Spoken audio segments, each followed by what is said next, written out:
हाथ खड़ा करो जिनको लगता है उनको कभी कभी गुस्सा आता है। हाथ खड़ा करो जिनको गुस्सा आता है। सब सब ऑल, कोई बाकी नहीं रहा तो मैं भी खड़ा कर दूं। और क्या, जब सबके साथ ही अपन बैठे हैं तो एक बात तय हो गई, सबको गुस्सा आता है। अब वे लोग हाथ खड़ा करो जिनको लगता है उनको हर रोज गुस्सा आता है।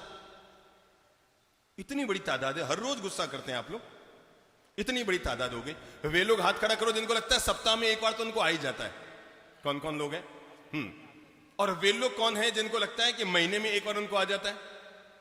शाबाश।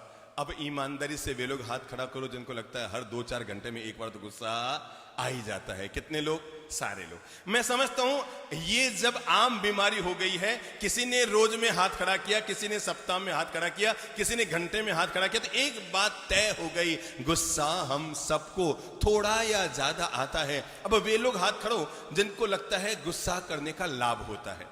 हाथ खड़ा करो, देखूं कौन है माई का लाल, जिनको लगता है गुस्सा करने से उनको लाभ मिलता है। नो। अब वे लोग हाथ खड़ा करो जिनको लगता है गुस्सा करने से नुकसान भी होता है। मेरे काकू जी, जब पता है गुस्से से नुकसान होता है तो करते क्यों हो? सबको खबर है कि गुस्सा करने से नुकसान हो रहा है तो फिर करते क्यों हो? और जब ये आम पता लग गया कि आदमी का गुस्सा, अरे याद रखना, आदमी का पल भर का गुस्सा उसके कैरियर को चौपट कर देता है। आदमी का पल भर का गुस्सा उसके कैरियर को चौपट कर देता है।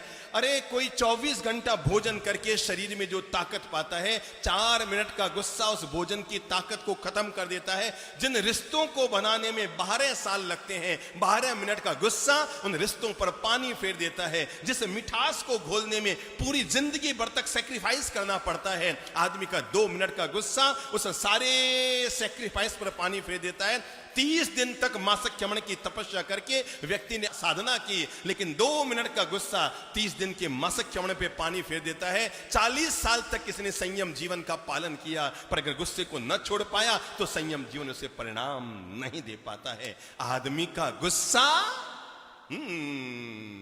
अरे हम में से किसी को अभी अगर पेशाब की शंका हो जाए ना तो हम आधे घंटा रोक लिया करते हैं, पर जब गुस्सा आता है आदमी आउट ऑफ कंट्रोल हो जाता है और वो इस तरह के निर्णय कर बैठता है जो निर्णय उसके लिए नुकसानकारी होते हैं। इस तरह के बात बोल जाता है जिसका भविष्य में उसको पश्चाताप करना पड़ता है। इस तरह के वक्तव्य बोल जाता है जिससे आने वाला कल उसका चौपट हो जाता है। और तो और अपने ही घर में दीवारें और दरारें डालने में आदमी अपने गुस्से के कारण, जब जब हमारी किसी से दूरी हुई, जब जब वैर विरोध की गांठ बंधी, जब जब आपस में तनाव हुआ, जब जब भाई भाई अलग हुए, कहीं ना कहीं किसी न किसी रूप में गुस्से ने हमारे साथ बड़ी भूमिका अदा की।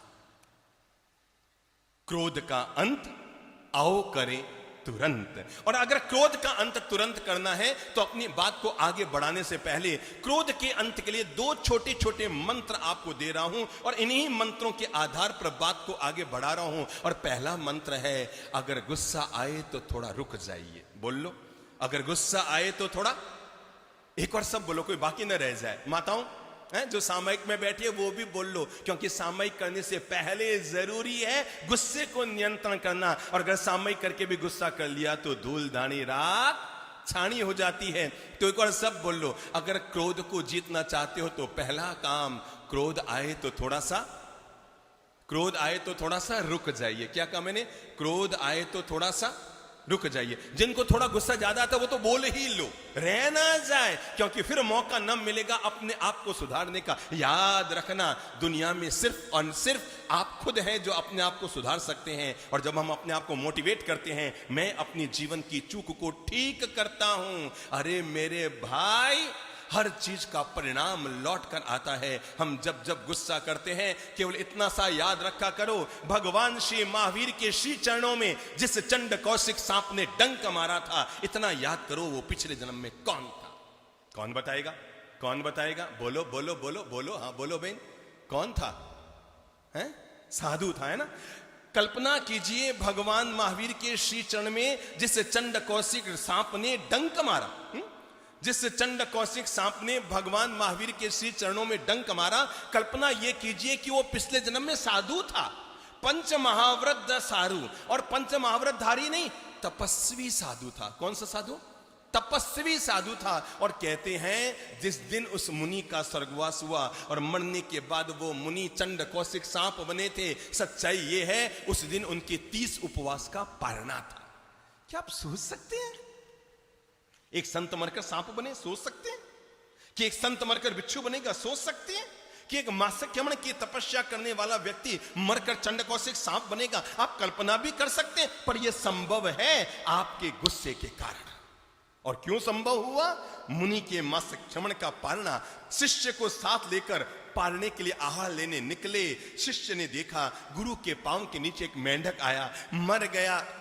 10 कदम आगे चलने के बाद शिष्य ने गुरु से कहा, गुरुदेव मैंने पीछे से देखा आपके पांव के नीचे एक मेंढक आकर मर गया है, हिंसा का दोष लग गया है, जीव हत्या का पाप लग गया है। गुरुदेव एक काम कीजिए, आप केवल प्रायश्चित्त कर लीजिए। गुरु ने कहा, चुप, तू मुझे ज्ञान देता है?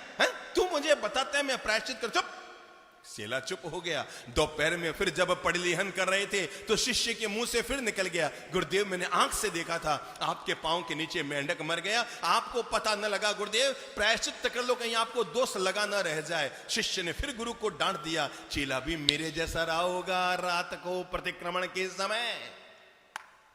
शिष्य ने वापस अपने गुरुदेव को याद दिलाया, गुरुदेव आप प्रतिक्रमण कर रहे हैं और मैंने अपनी आंख से देखा कि आपके पांव के नीचे मेंढक आकर मर गया। एक बार सुबह चेली ने कहा, एक बार दोपहर में शिष्य ने कहा, शाम को फिर शिष्य लगा रहा। गुरु ने उठाया अपना डंडा और उठा करके शिष्य को मारने के लिए खड़ा हुआ और गालियां निकालते कहने लगे, समझता क्या अपने आप को है? तू मेरा गुरु है कि मैं तेरा गुरु हूं? तू मुझे सिखाएगा? और ये कहते हुए शिष्य को मारने के लिए खड़े हुए। शिष्य तो युवा था, थानक के बाहर भाग गया और शिष्य गुरु का सिर टकराया, खंबे से ब्रेन हैमरेज हो गया। मासक्यमण की तपस्या करने वाला पंच महाव्रतधारी संत एक बार इस कहानी को अपने दिलो दिमाग में, अपनी आत्मा में, अपने हृदय में, अपने प्राणों में उतरने दीजिएगा कि जब जब हमारे मन में क्रोध की तरंगें पैदा होती है, जब जब हमारे भीतर कषाय की तरंगें पैदा होती है, जब जब हमारे भीतर वैर विरोध और कटुता की, आक्रोश की तरंगें पैदा होती है, तब तब इस कहानी को अपने जीवन का हिस्सा बनाकर रखिएगा। और तब कहानी ये बताती है, आगमों की सच्ची कहानी ये बताती है कि तब वो गुरु ब्रेन हैमरेज होता है, वहीं प्राण निकलता है और पंच महाव्रतधारी सन्यास वेश को धारण करने वाला, ओगा और मुपत्ति हाथ में लेने वाला, और वही संत मरकर एक पल के गुस्से के कारण क्या बना? क्या बना? सब बोलो मुंह से, चंड कौशिक सांप, भयंकर विषधर चंड कौशिक सांप। हर गुस्सा करने वाला आदमी पूरे प्रवचन को बाद में सुनना, 1 मिनट तक, आधा मिनट तक, 10 सेकंड तक, 5 सेकंड तक आंख बंद करके एक बार आत्ममनन करना कि एक मासक्यमण करने वाला संत भी एक पल के गुस्से के कारण मरकर चंड कौशिक सांप बनता है। मैंने कितने जन्मों तक सांप बनने की व्यवस्था कर ली है।